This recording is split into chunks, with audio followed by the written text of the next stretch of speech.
Hola, ¿qué tal? ¿Cómo estáis? Bienvenidos a este vídeo de fin de semana. Hoy quería hablaros de dos temas. Compartir un estudio sobre la eficacia del mindfulness en las terapias para superar la depresión y la ansiedad.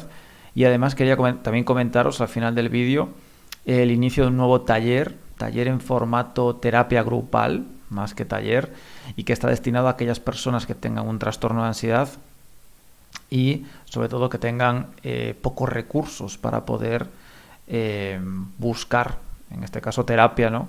Y bueno, de alguna manera ayudar a esas personas a que puedan sentirse mejor utilizando ese taller y además el método que normalmente utilizo yo en las terapias. Eso lo comentaremos un poco al final y sin más preámbulos vamos a hablar sobre el estudio, ¿vale? El estudio que además habla sobre la eficacia, lo que os decía, de los tratamientos basados en mindfulness para los trastornos de ansiedad y depresión. Antes de entrar en materia y de aportar datos, que además os puedo pasar el enlace también de este estudio que está publicado en una revista de psicología, bueno, como no, hablemos un poco del mindfulness, ¿no? Y sobre todo de las bondades de este método, ¿no? Y de este método tan antiguo y que además aporta tanto bienestar a las personas, ¿no?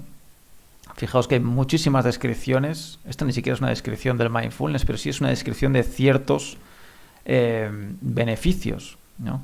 En cuanto a que alejan las evaluaciones basadas en las creencias más profundas y enraizadas.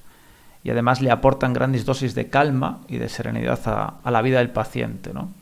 Muchas veces vemos cómo es la mente, como de forma automática, evalúa aquello que tenemos enfrente, ¿no? Aquello que podemos ver, que podemos escuchar, que podemos sentir. Es la mente la que, de alguna manera, le da un sentido a todo eso, ¿no? Y para ello utiliza unas creencias basadas en la experiencia previa, y esas creencias son las que moldean el mensaje que luego la mente nos presenta a nosotros, ¿no? Y nosotros normalmente nos creemos ese mensaje y muchas veces es un mensaje equivocado. No solamente equivocado en cuanto a que no tiene todos los datos, ¿no?, sobre esa realidad, sino que además equivocado porque no nos aporta nada positivo, sino que al contrario nos aporta grandes dosis de pensamientos negativos, pensamientos rumiantes y es algo que realmente nos hace entrar en esos bucles tan negativos, ¿no?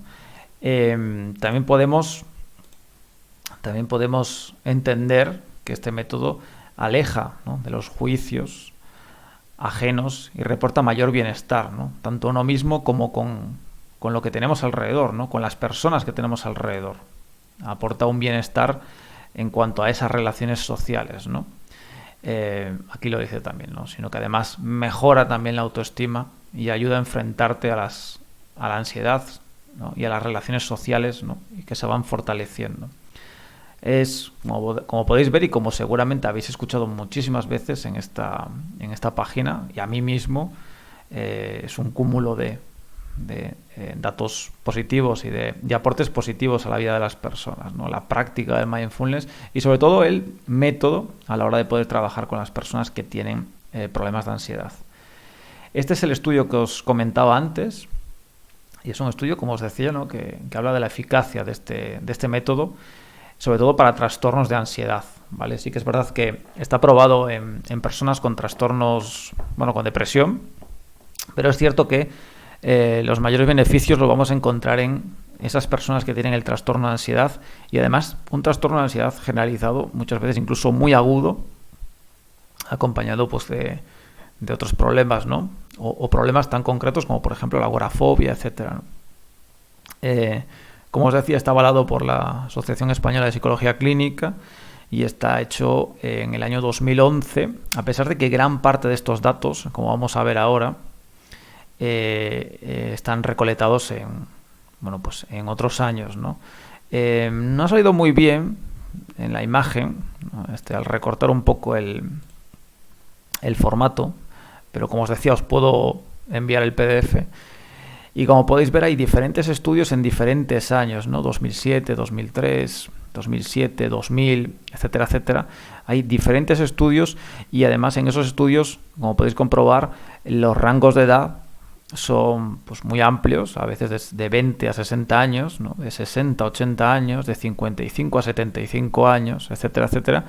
Y hay una serie de personas, ¿no? con un diagnóstico clínico que se presentan a esos estudios y que además tienen unos tratamientos previos, como podéis comprobar. Hay personas que ya están tomando antidepresivos y hay personas que están en diferentes tipos de terapia, ¿no?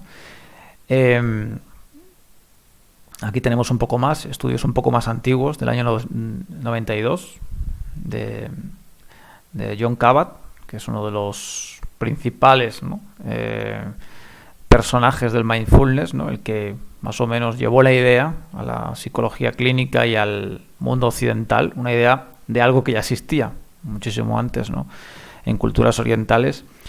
Y como detalles, que además, como os digo, se pueden encontrar en este artículo, así que podemos encontrar, bueno, y leer, más que encontrar, ¿no? ciertos detalles que he marcado aquí en estos pequeños recuadros, ¿no?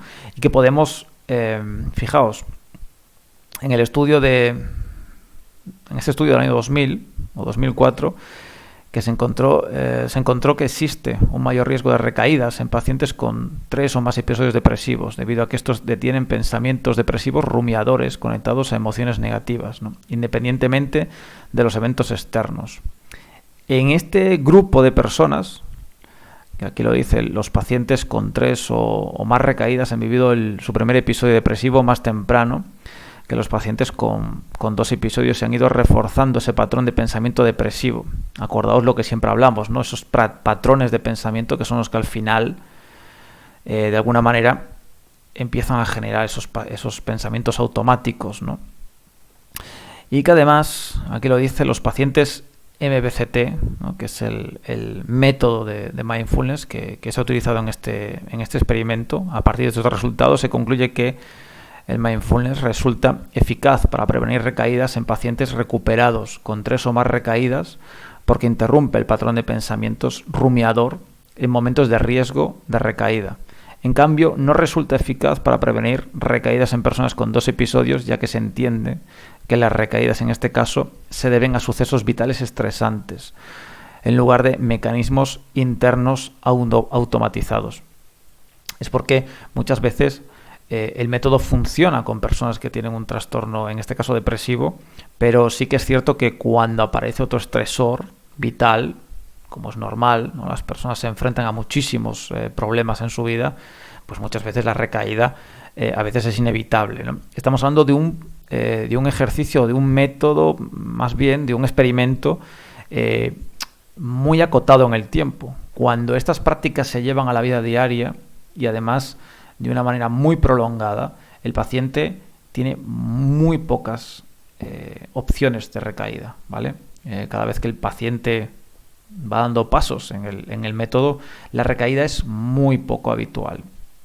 Fijaos que, aquí lo dice, manifestó una mejoría significativa en todas las escalas de ansiedad, en comparación con el grupo que recibió un programa educativo. Esto es porque a este grupo, ¿vale? A este grupo se le repartió entre el método mindfulness y luego un método educativo para la reducción de estrés. Bueno, pues esa reducción de estrés y de ansiedad fue muchísimo más significativa en el grupo que trató con el método de mindfulness, ¿no? Y luego también hace referencia aquí al al estudio de John Kabat del año 92, en los que también se habla de disminución de los niveles de ansiedad, ¿no? También, a pesar de los participantes no sufrían depresión, manifestaron reducción de los síntomas depresivos. En este caso sí que hubo una reducción importante tanto en la ansiedad como en la depresión. Es un método que funciona muy bien, que se utiliza hoy en día en la psicología clínica y que además tiene una mejoría en cuanto a esa relación con los pensamientos y sobre todo en esos pensamientos rumiantes negativos, tiene una mejoría muy importante en muy poco espacio de tiempo y sobre todo previene en el tema de las recaídas, ¿vale? Las recaídas son muchísimo menos habituales cuando el paciente trabaja el método durante un periodo largo de tiempo. Quería comentaros también la idea de la terapia grupal. Es una idea que bueno, me surgió porque hay muchas personas que tienen problemas para acceder a la terapia convencional, problemas económicos, y de alguna manera, para poder ayudar a esas personas, he pensado montar un pequeño grupo, de unas 5 personas seleccionadas, ¿vale? Os comentaré en la página las opciones que tenemos, los horarios que podemos tener también. Esas personas van a poder acceder a esa terapia grupal con una mejoría en ese precio, ¿vale? Y la terapia va a estar enfocada sobre todo a trastorno de ansiedad. Esas personas van a tener que aportarme un poco una especie de alguna manera, historia escrita, y vamos a intentar adaptar esa terapia grupal a ese conjunto de personas, a ese grupo de personas tan pequeño, y poder de alguna manera ir implementando este método del mindfulness en esas personas, ¿no? Ya os iré comentando fechas, posiblemente 15, 20 días empecemos. Os iré comentando fechas, requisitos, y poco a poco vais a poder ir enviando esos datos y empezaríamos a trabajarlo pues cuanto antes, ¿vale? En cuanto esté todo un poco cerrado. Sin más, nada, invitaros a comentar, a compartir también si queréis estos vídeos, y nos vemos en el próximo vídeo. Un saludo.